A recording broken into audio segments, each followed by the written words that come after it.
Welcome, everyone, and thank you all so much for joining this webinar with Human Rights for Kids today. After a long Thanksgiving holiday, we really appreciate it.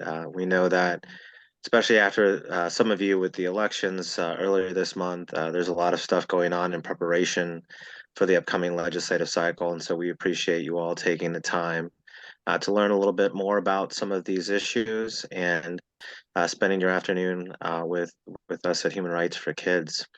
My name is James Dold. I'm the CEO and founder of Human Rights for Kids, which was started alongside many of the folks actually that you'll be hearing from later today back in 2017.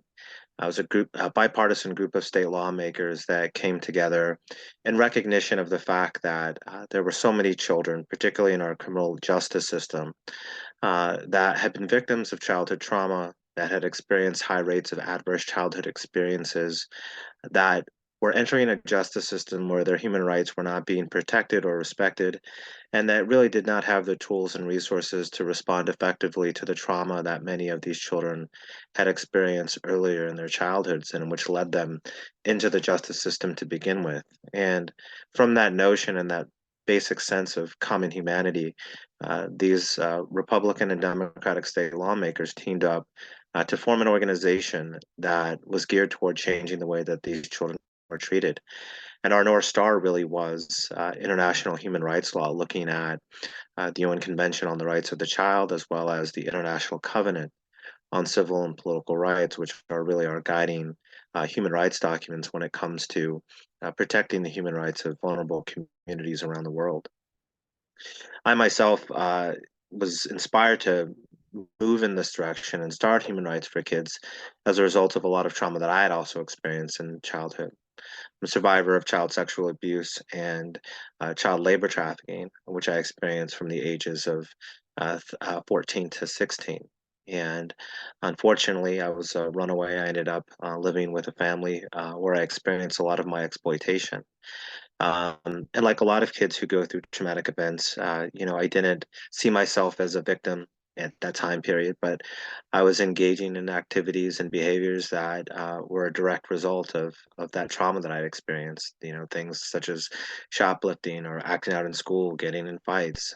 These were very common responses to the trauma that I'd experienced, but didn't really know how to label or think about. And unfortunately, I saw many of my other family members, my siblings, go through very similar circumstances. And many of them cycled in and out of the justice system in their later teenage years. And while I was fortunate enough to avoid criminal justice system involvement myself, I always remembered and kept with me the fact that I was very lucky.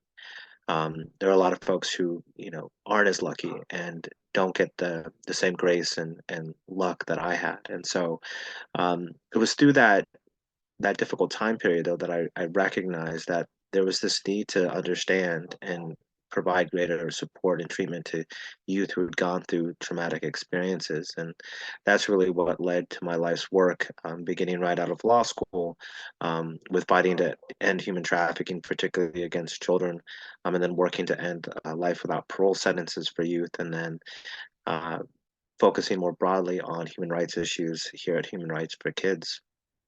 And so we're very fortunate at Human Rights for Kids to have so many incredible staff members like Emily, who you'll hear from in a little bit, as well as our board members who, like I said, are a shining example of everything that's right about our country and what public service should be about. And I can't tell you just how proud I am to be able to work alongside all of them, and excited for you all to hear their perspective this afternoon as well. We're here, of course, to talk about the release of our National State Ratings Report, which is a survey of all of the state laws around the country that look at whether or not a basic human rights framework is in place to protect the human rights of kids who come into the justice system. Again, these basic principles, these 12 categories of law that we've identified, are directly informed by the CRC and the ICCPR that relate to how children are supposed to be protected and treated differently when they come into conflict with the law. There are basic protections such as having a minimum age before a child can be arrested and prosecuted for certain crimes, making sure that we don't sentence children by the same standards that we use for adults, making sure that there are minimum ages for when we're going to allow a child to be transferred and tried in the adult criminal justice system, making sure that there are protections when children are incarcerated by the state, such as not placing them in solitary confinement or placing them in adult jails or prisons where they are at an increased risk for physical and sexual violence. And then making sure that when children are released and come back into our community, that they are not saddled with the burden of bearing a scarlet letter, of being on parole for the rest of their life, or not having the ability to vote ever again. And so these are all basic human rights protections that we wanted to make sure that states understood, how they stacked up compared to other states, but also looking at these broader human rights principles that really should inform public policy across the spectrum. When we first released the report in 2020, one of the things that we found was that the three best states in the country were Arkansas, North Dakota, and California, which might shock a lot of folks, right? Because Arkansas and North Dakota are more conservative or Republican leaning states, and California is a little bit more liberal leaning state. But what that told us was that these issues were fundamentally bipartisan, that they weren't subject to one political party or the other, but there was a recognition that these protections were needed to make sure that children have their rights protected and are given every opportunity to become full-fledged contributing members of society, and that they got the treatment and services that they need and deserve. And so, as you hear today from our speakers, they've championed these sorts of reforms in their home states. They've served on our board to advocate for folks like you all to help champion these reforms where you're from. And so we hope that you'll take what you learned here today, take it back to your home states, introduce legislation. Our challenge to you is to become a state that recognizes that the kids who come into conflict with the law, while needing to be held accountable, should be held accountable in age appropriate and trauma informed ways that protects their human rights and recognizes their potential to become really amazing people in our society. And with that, I'm going to go ahead and turn it over to our Director of Advocacy, who is also a former board member, Emily Virgin. She's also a former lawmaker herself, and she'll tell you a little bit more about her. But I'm just so honored to be able to introduce her. And Emily, I'll go ahead and turn it over to you. Thank you. Thanks, James. And thank you all so much for taking some time out of your day to join us. We know that you're all preparing for upcoming legislative sessions, and we really hope that what we share today will inform your work over the course of the next year and the years to come. To begin with, please let us know if you, after today, have any interest in working on youth justice reform in your state, including filing legislation, forming coalitions, or just further exploring the issue and how your state stacks up. I also want to encourage you that if you have questions throughout our speakers and presentations today, to put those in the Q&A box, and we'll reserve some time at the end to answer hopefully all of your questions. As James said, my name is Emily Virgin. I serve as the Director of Advocacy and Government Relations here at Human Rights for Kids, and I served 12 years in the Oklahoma House of Representatives. So I know the legislators and staff who are with us today. I know how much of your lives you give up in the pursuit of public service. So we want to thank you for that. Over the past year, we have sharpened our focus on the impacts of childhood trauma through our legislative advocacy and research efforts.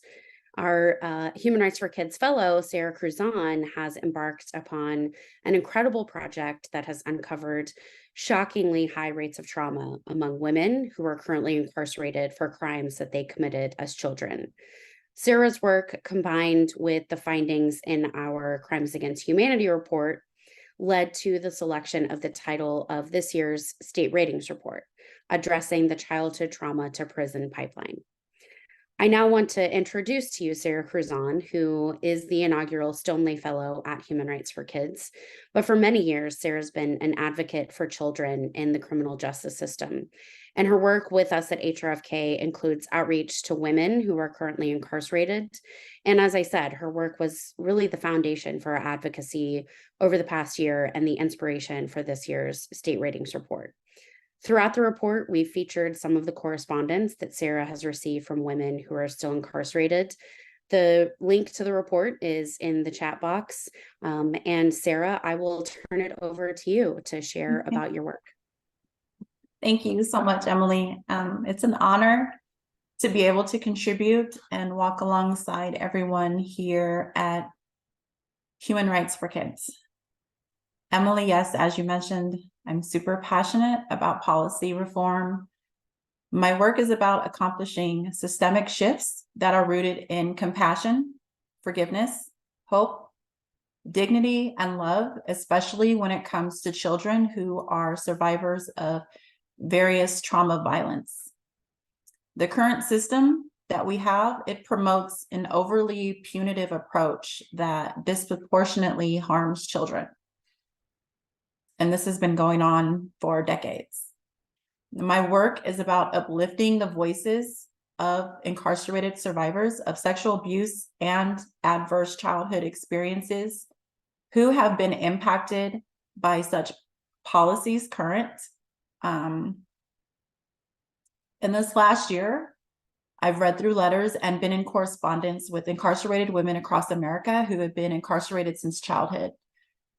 Some of the letters and the people I've been in contact with, they've been incarcerated since the age of 14.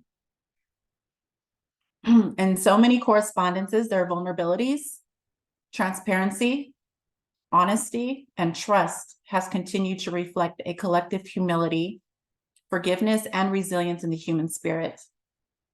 Their voices are so unheard and yet so important when it comes to inclusion of meaningful policy reforms.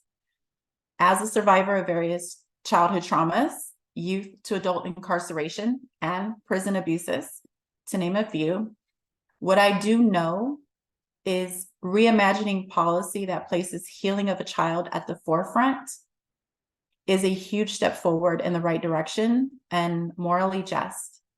It's an honor to speak with the women identified in their outreach and to share their stories with you. In my outreach, I also sent ACE surveys to incarcerated women across the country. Their responses confirmed that a lot of what we already knew to be true from lived experiences. On average, girls who were tried and convicted as adult experiences 8 out of 10 adverse childhood experiences. This was prior to incarceration. We've yet to delve into and unpack how many trauma ACEs these folks have accumulated over the years. 92% experienced emotional abuse, 85% experienced physical abuse, and 84% experienced sexual abuse prior to their incarceration. Most of them came from broken homes, marginalized communities where the majority had at least one caregiver who was incarcerated. These girls were hurting, and it is that pain and unaddressed trauma that led them into the criminal justice system to begin with. At least that is what a lot of the information and the data that we are collecting is kind of directing us towards. I'll share some direct quotes from our national outreach that we feature in our state ratings report, as well as another report we'll release next year specifically focused on women incarcerated since childhood. In hearing their voices, know that these are the people who are impacted by policy at the state level. I quote, "Hello, my name is Redacted, and I'm the disposable girl. A person doesn't have to be starving to be malnourished. I grew up poverty-stricken, starved of the resources I needed to thrive. The structure I called home wasn't totally devoid of love. Before the crack epidemic, my father was a good father and provider.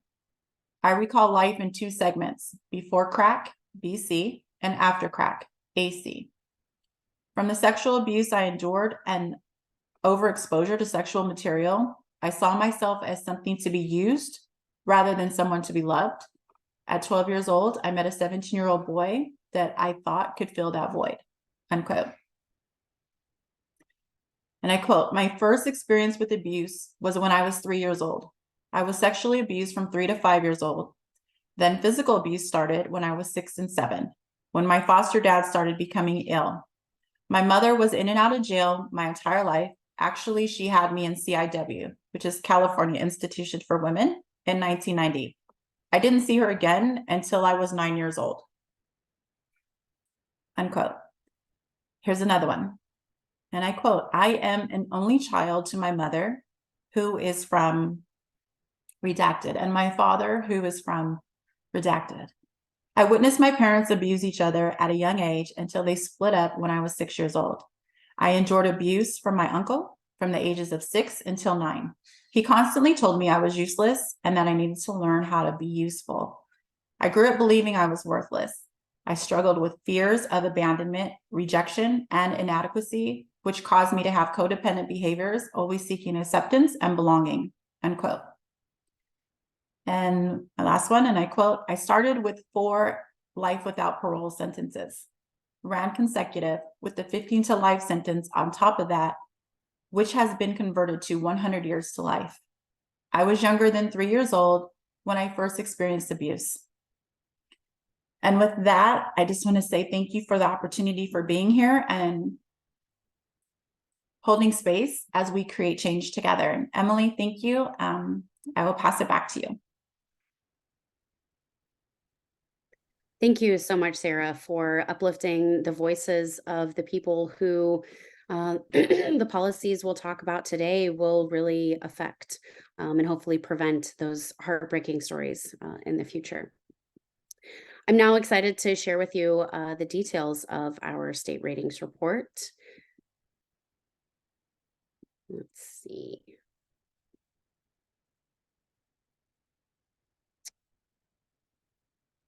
So as James said, we are a nonprofit here at Human Rights for Kids, and we're dedicated to the promotion and protection of the human rights of children.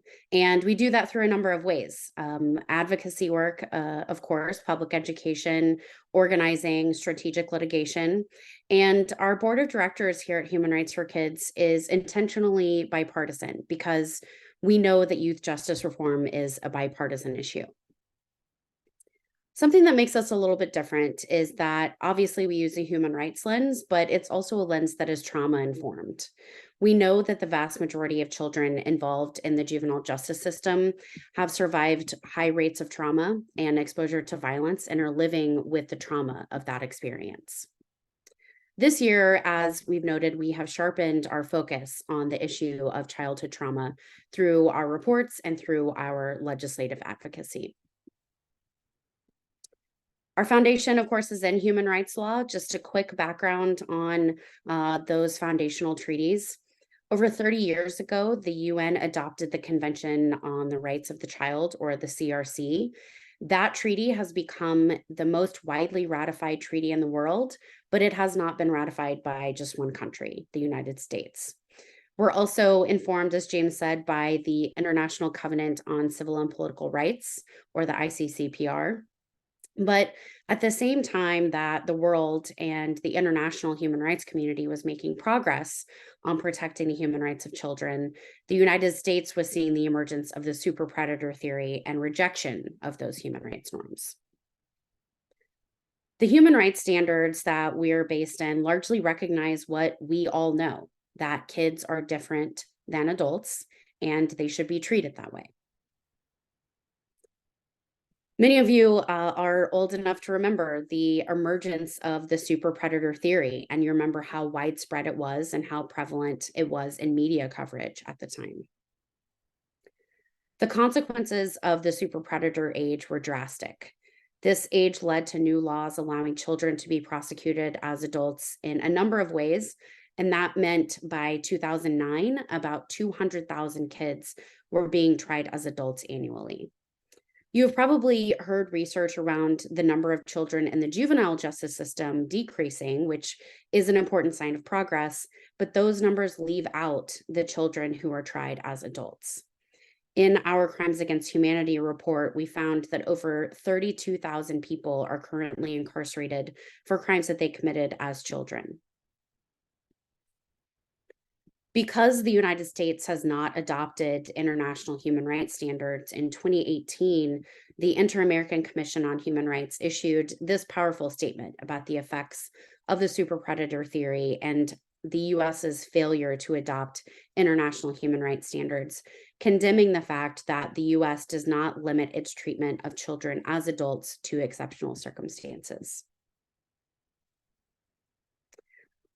Our National State Ratings Report examines the presence or absence of 12 categories of law that establish a legal framework to protect the rights of children in the justice system.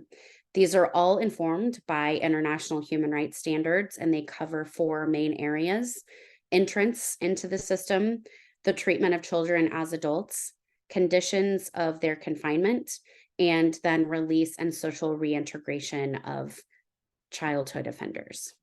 We rate states based on a cumulative score out of 12. One of the new resources that we are excited to offer this year, and the link to the state reports is in the chat. These are individual state reports with explanation of credit for each category.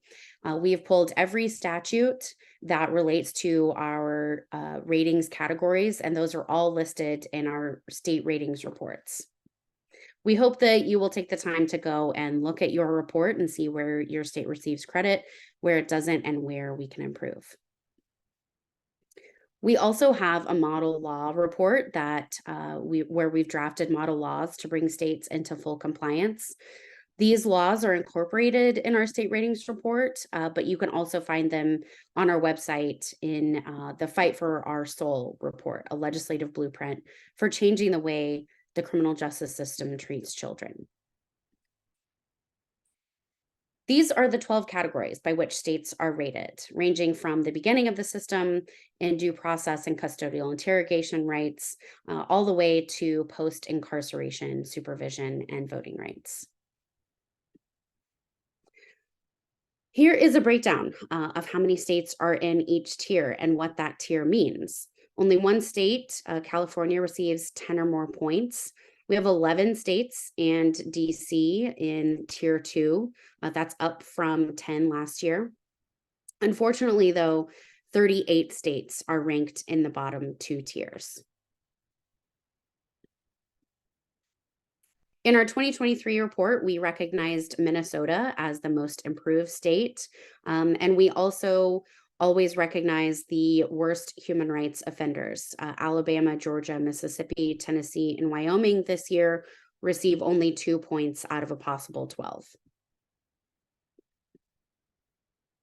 Our key findings, again, our most improved state was Minnesota. You can see here all of the legislation that they passed that brought them up from tier 3 to tier 2.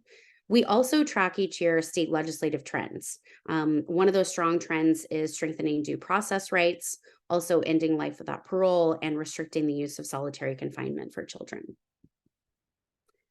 We'll now move into each of the individual categories. First is our due process category, where we ask for simple and reasonable protections against false confessions, requiring children to consult with their parents or legal counsel before waiving their Miranda rights. And as I noted, this category has been a strong trend. In the first edition of our report in 2020, only 3 states received full credit.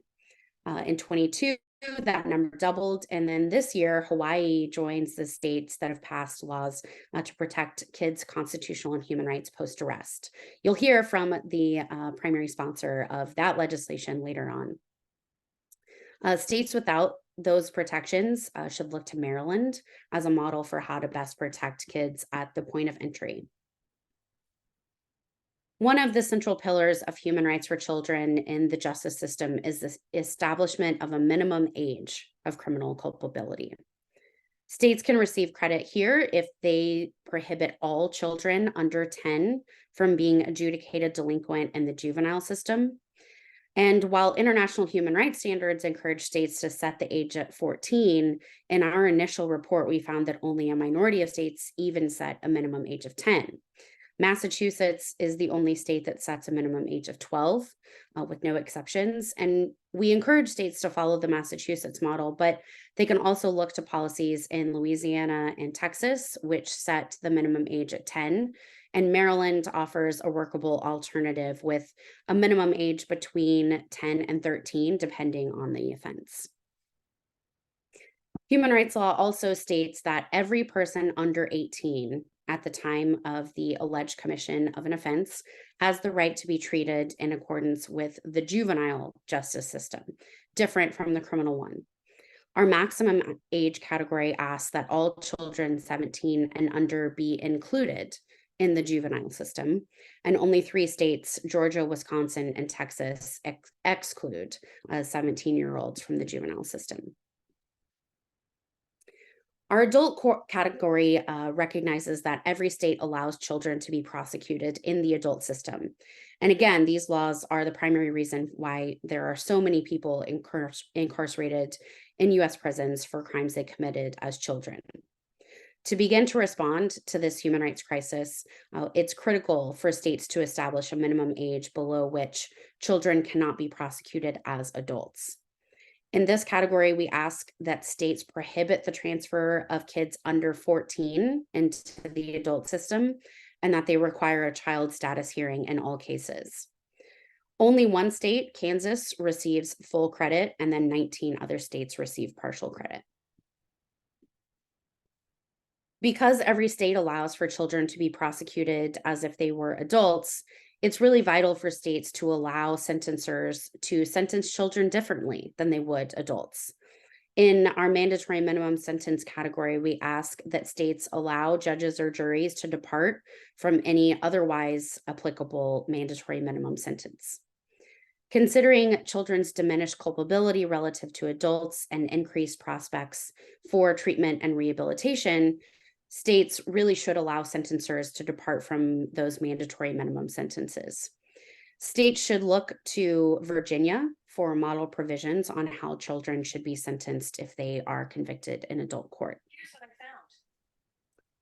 Children often fail to appreciate the unintended consequences of their actions, and nowhere is this more apparent than in felony murder cases, where children can be criminally convicted of murder even though they did not have the intent to kill anyone. To earn credit for this category, states must ban the application of the felony murder rule to kids who did not have the actual intent to kill another person. You'll see that many states in this category receive partial credit, and that's because they have an affirmative defense to felony murder, but they have exceptions that could still lead to criminal liability for a child with no intent.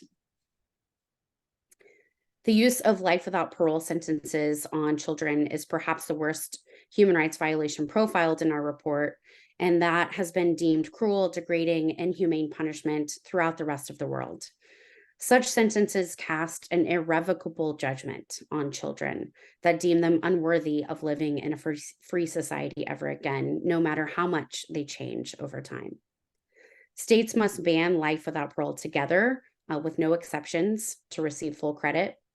26 states and DC have statutes banning the practice of sentencing children to die in prison, and just this year, 3 new states joined that growing trend: Illinois, Minnesota, and New Mexico.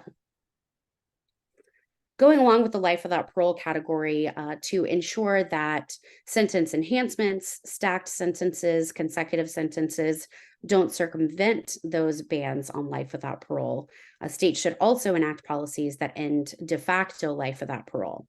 They can do this by requiring periodic sentencing reviews for all children given lengthy prison sentences. And we refer to these safeguards as release safety valves. West Virginia has a model law that uses its parole system, and the District of Columbia has a system through judicial review that we also consider to be a model law. The use of solitary confinement on children is strictly prohibited as a form of cruel and inhumane treatment under international human rights standards. Unfortunately, only 8 states and DC receive full credit here.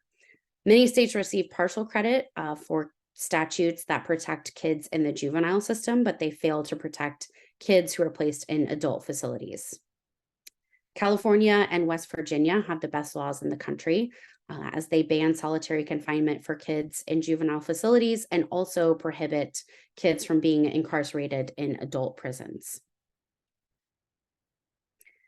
When children are held in adult facilities, their risk of physical and sexual violence increases, and this type of incarceration also clearly limits their access to education and rehabilitation that they would have access to in juvenile facilities. Holding them in adult facilities also increases their risk of being subject to solitary confinement.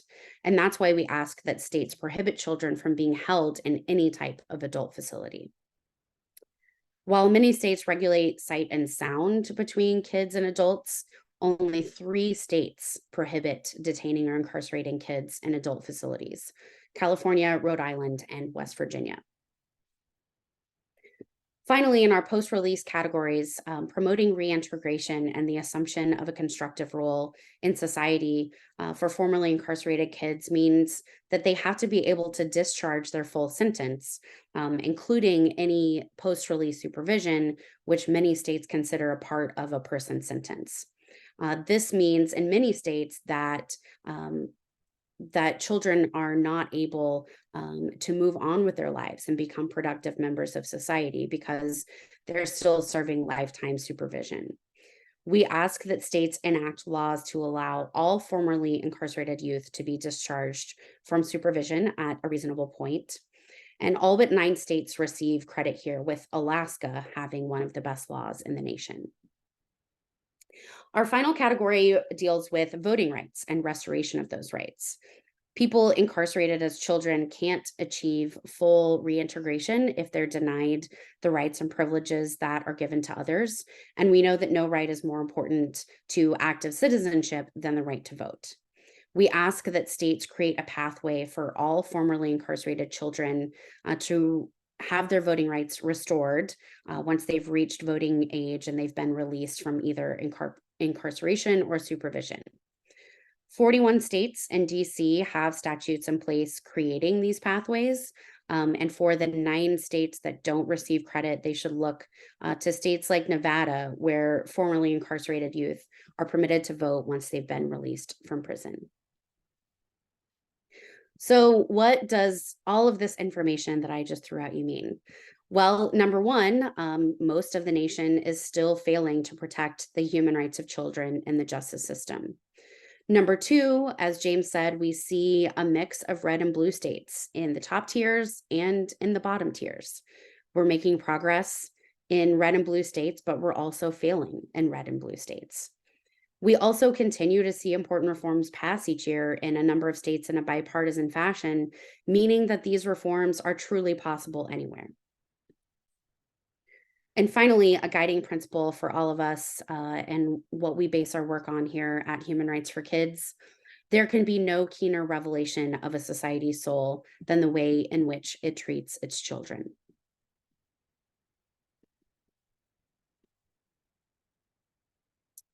We'll now turn to some perspectives from a bipartisan group of current and former state lawmakers, all of whom serve on the board of Human Rights for Kids. The first of our board member legislators is Representative Barbara Rachelson, Democrat from Vermont. Representative Rachelson has been a member of the Vermont House since 2013, where she serves on the Judiciary Committee.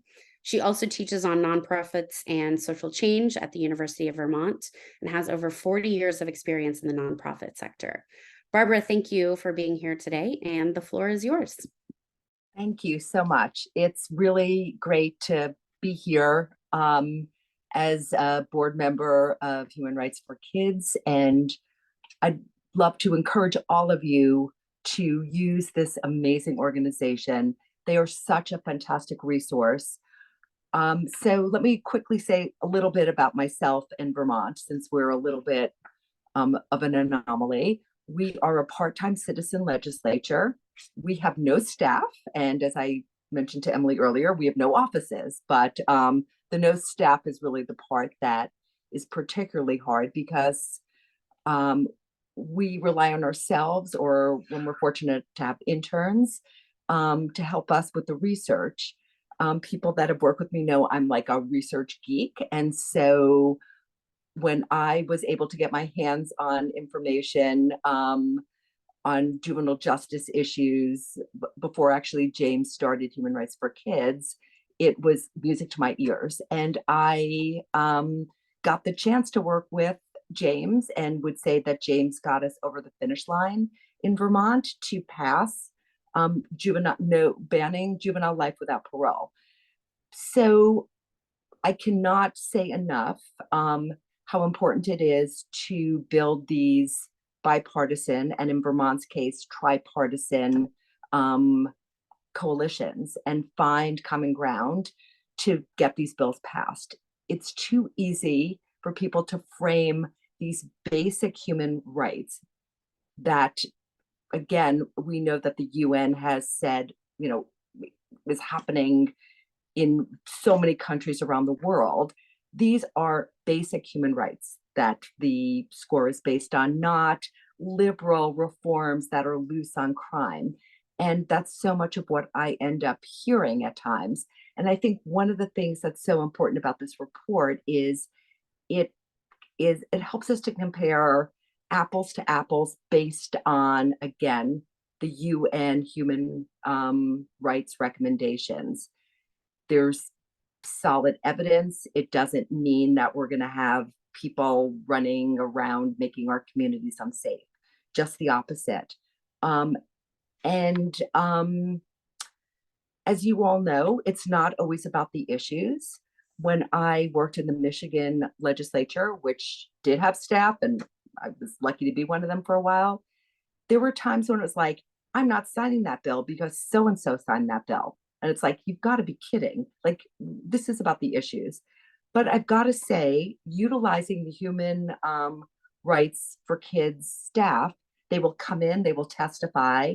I can tell my Vermont colleagues on this call that James has an amazing relationship with all the key chairs that work on juvenile justice reform in the Senate, in the Vermont Senate, and he has been able to sort of smooth the way when we've had hurdles, and really shows how other states have done it, which has been another really great tool, is being able to say to some of my colleagues on House Judiciary, wow, would you like to talk to the Republican sponsor of this bill in Arkansas or in Nevada and get a chance to see why it was so important to them to sign on? So Human Rights for Kids can make it easier for your state. Vermont, I'm embarrassed and ashamed to say, we have so much work to do. Our score is shameful.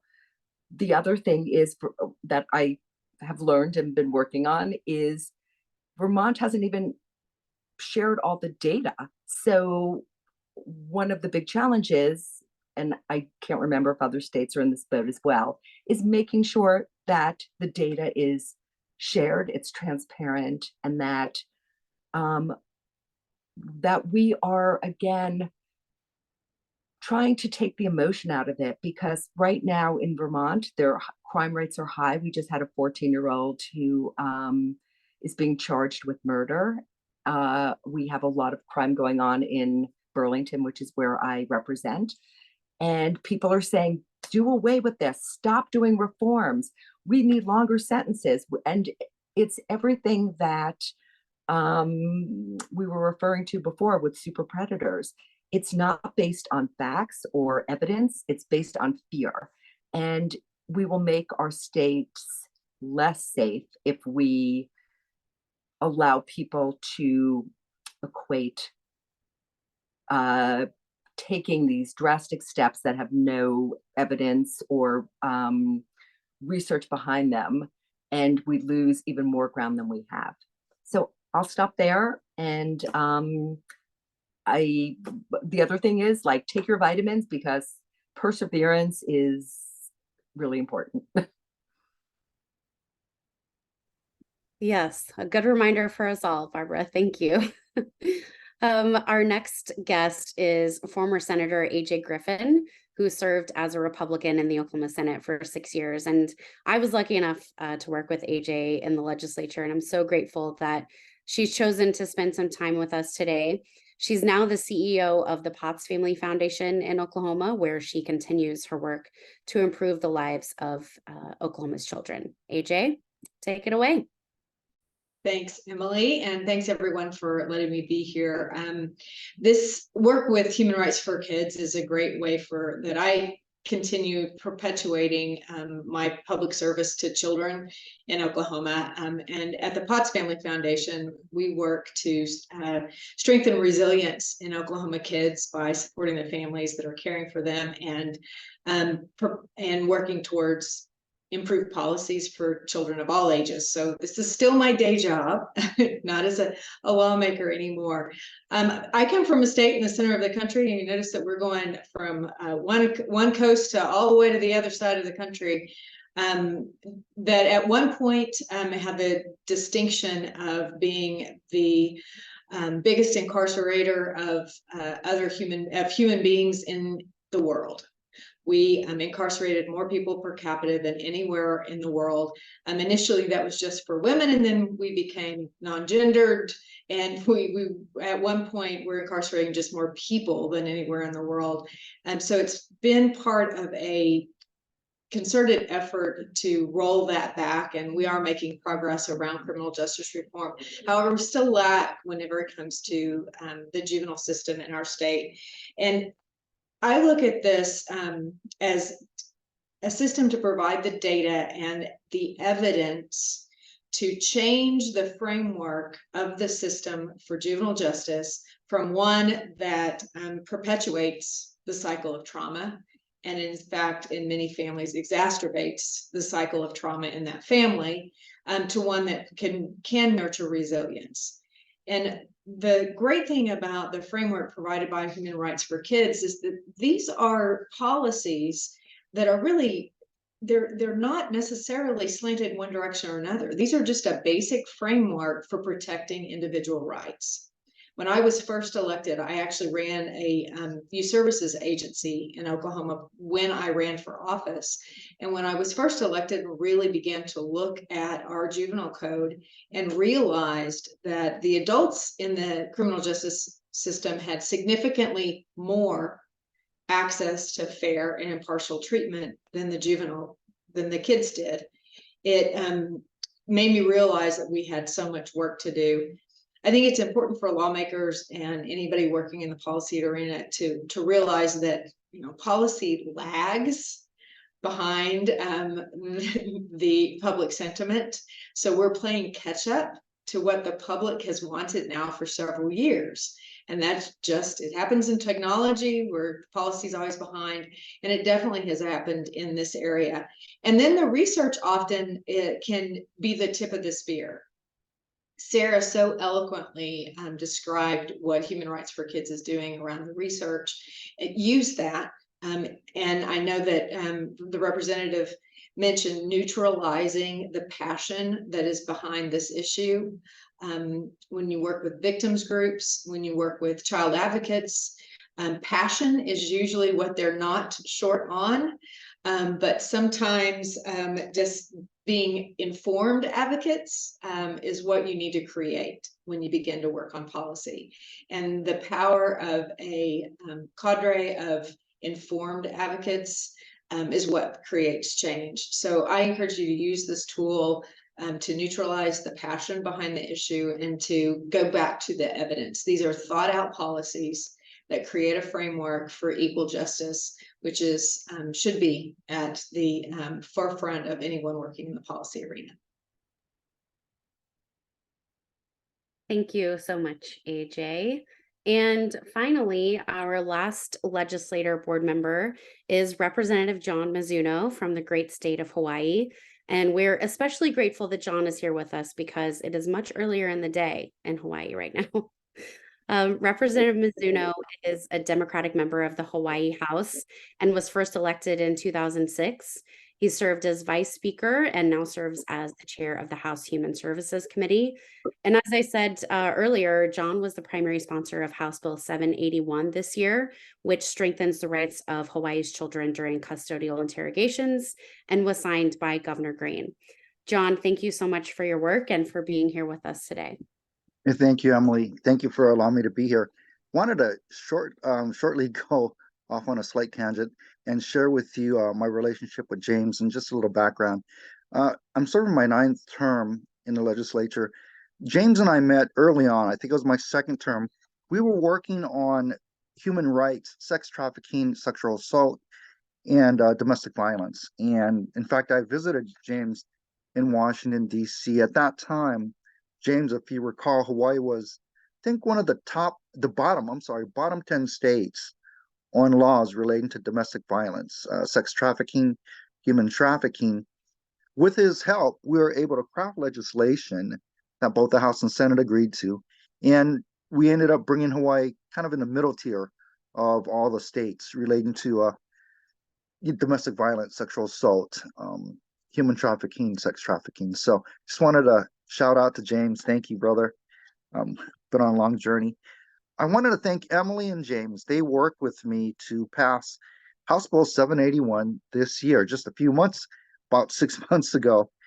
If you don't mind, I'm going to try to give you, maybe in about 2 minutes, the 4 highlighted points that I use in my floor speech. The reason I think it's important is because many of us as policymakers can probably cut and paste, use some of the arguments that I've used. And again, this is while working with James and Emily, along with many of our colleagues, and looking at what the other states were doing. We came up with this, I guess, the 4 major points to protect children's rights. So first off, floor speech for House Bill 781. Again, I can keep this under 2 minutes, but as Emily mentioned, I quoted Nelson Mandela. That's the quote they have in their emails. I quoted that. It's a great way to kick off the bill to tell the House of Representatives we support our kids. Our kids represent our future. Society supports kids. So trying to get everybody united. 4 major points that I brought up to support kids, support children's rights. First one, minors' mental capacity. Okay, guys, I just relied on the science, flat out science. And again, you're not going to have too many physicians. Our governor's a medical doctor, but with that said, nobody else in our legislature is a medical doctor. So basically, keep it simple. Studies confirm that children's brains are not fully developed. The prefrontal cortex, which is responsible for behavior, speech, and reasoning, continues to develop in adulthood. Again, the science. Bring that out to your colleagues, and I think they'll start to understand why we need these laws to help protect our kids. Second, I relied on the United States Supreme Court relating to a minor's consent capacity or a minor's mindset. And again, I'll be brief, but basically I quoted Roper versus Simmons. Supreme Court wrote that children have limited understandings of the criminal justice system. I'm citing the Supreme Court. In Brown versus Florida, the Supreme Court wrote that children lack the capacity to exercise mature judgment. And finally, in the landmark decision in Regault, Supreme Court decision on due process rights for children provided that the state of Arizona violated the defendant's due process rights under the 14th Amendment, and the constitutional due process rights apply to children as well as adults. If you're going to Mirandize me, that's fine. I'm an adult. I get that. I know my rights. If you're going to Mirandize a 12-year-old, I don't know. It's a little different. And again, the Supreme Court displayed that. And they came out loud and clear. In that landmark decision, the court ruled that, Chief Justice Earl Warren stated, due process of the law is a primary and indispensable foundation of individual freedom. So basically, I've used the science. I've now used the United States Supreme Court decisions, which if you're a Democrat or Republican and you believe in a Constitution, you're going to be on board. Okay, third, I use the data from the National Registry of Exonerations. Again, let's look at data. Let's look at the statistics. It shows that nearly 60% of our keiki, or our kids, keiki in Hawaiian is kids, 14 and 15-year-olds, 60% were later exonerated of the crime they committed because of false confession. False confession. Now, It even goes up higher. 86% of children 14 years of age also were exonerated for crimes where they did not commit. They falsely confessed. Pressure's on. If you're a 14-year-old, a 15-year-old, 16-year-old, the stats show majority of times you're going to give a false statement. Again, they don't comprehend as well as we do Miranda rights. Simple as that. Now, I'm a Christian. I'm a Democrat, but again, I've got a lot of friends, colleagues that are Republicans. I notice we've always valued parental rights. That seems to be a very important aspect. Now, I explain to them that the purpose of this bill is to require that when an officer has custody of a child under 18 years of age for an alleged violation of the law, that child shall have right to counsel, to a parent, a guardian, or legal custodian. This was a hot topic, parental rights, because we were working on Roe v. Wade, and a number of my Republican colleagues spoke about parental rights and protecting their daughter. And so I relied on that, and I explained to them, I read verbatim the law relating to parental rights. It was on page 4 of the bill, lines 10 to 13, which provided any officer who has arrested a child under 18 years of age shall notify the child's parents, guardian, or legal custodian that the child has been arrested and shall provide the location of the child's detainment. I mean, it's a right, whether you're Christian or not. As parents, we have a right to know if our son or daughter has been arrested, especially if they're under 18. They're not legal adults. We have a right to know. We have a right to be with them and say, hey, John, Mary, do not say anything. To have that 14-year-old be Mirandized, and all of a sudden the statistics show they're going to give a false statement. They just want to get out of there. So that's the 4 things I use. Again, I'm just going to briefly go over it. Use the science, the minor's mental capacity. Use the science. It'll back you up every time. Second, use what we hold near and dear to our heart as Americans. We love our Constitution. We protect our Constitution, and we respect the Supreme Court. We use that. I use that argument to show that they back up children and confirm that they have a lack of capacity when compared to adults. Third, again, use the data. National Registry of Exoneration. That doesn't lie. Whether you're a blue state or a red state, I'm just giving data. I'm relying on facts. I'm relying on science, the Constitution, the Supreme Court, and finally, parental rights. What we did, James and Emily and I, it went through my committee first, the bill that we're talking about for child's rights and rights of protection during custodial interrogation. What we did is midstream, I passed it out on my committee, Human Services. I chair it. It's not a big deal. We knew it was going to move. I was worried that it might get bogged down in the Judiciary and Hawaiian Affairs Committee. And that's where James, Emily, and I think we kind of like mid-stride pivoted to parental rights. And that seemed to touch the hearts of many of our colleagues. And based on parental rights, saying, hey, mom or dad should have the right to know when their child is arrested. And before the interrogation starts, mom or dad should be able to be there at their side. That kind of changed a lot of the hearts, at least on our House Committee on Judiciary and Hawaiian Affairs. And so from then on, we kind of followed that strategy, crossed over the Senate, same thing. And of course, we passed it out in conference. It was pretty easy. I think we agreed on the language. It wasn't that big of a deal. I think the second time we met for conference, we all agreed. I had already talked to the league chair on the Senate, and we had an agreement. We drafted up the conference draft, signed off on it, and then today it's now law. So I'm here for any questions, but I just wanted to thank James, Emily, Sarah for sharing your story, Vermont Representative Rachelson, Oklahoma Senator Griffin. Senator Griffin, I think we've met at a conference or two, and I love your work in the health and human services arena. You've been great to work with, just a bundle of knowledge. great seeing you again. And again, feel free to, give me a call or an email. I'll be happy to help with you if you're working on a bill like this for your state. Guys, thank you very much. God bless you. Thank you for allowing me to share my story, our journey, and I think you guys are just heroes for our kids. So God bless you all. Thanks. Thank you, John, and thanks again so much for your hard work. I think you sort of downplayed your hard work this session in getting House Bill 781 across the finish line. But thank you so much for your service to your state, to our board, and to Hawaii's kids. Thank you. In conclusion today, we hope that you'll take the time to read our full report at humanrightsforkids.org. We'll be sure to email all of you some of the materials that we use today. You can also see how your state ranks in those individual state reports. We want to thank our staff who helped put this all together.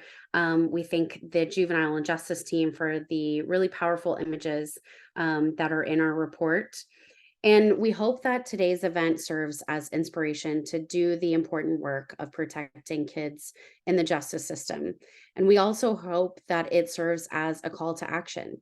We hope that during your upcoming legislative sessions, you'll consider not only the behavior of a child when they interact the system, but the reasons behind that behavior. We know that we have an epidemic of childhood trauma in this country, and we ask that we move away from asking how should we punish a child to what happened to this child and how can we help them. We know that our children are worth not just asking, but also answering that more difficult question of what happened to this child and how can we help them. Thank you again for your time. Please visit humanrightsforkids.org to see all of our reports. And we thank you for being here today and have a wonderful rest of your day.